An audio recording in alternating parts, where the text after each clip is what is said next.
Here's Hans and Helga.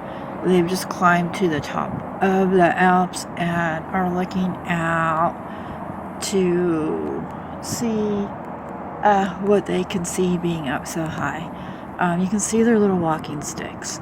They're just, again, looking out over the Alps. Let's see what they're looking at.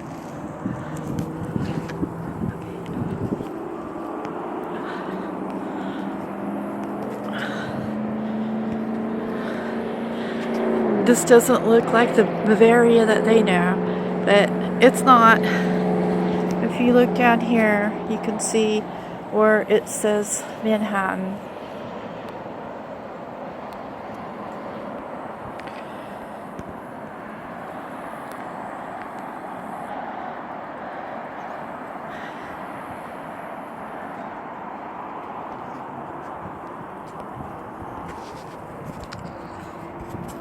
So they are a little disappointed they did not climb to the top of the Alps, but they climbed it to the top of Bluemont Hill.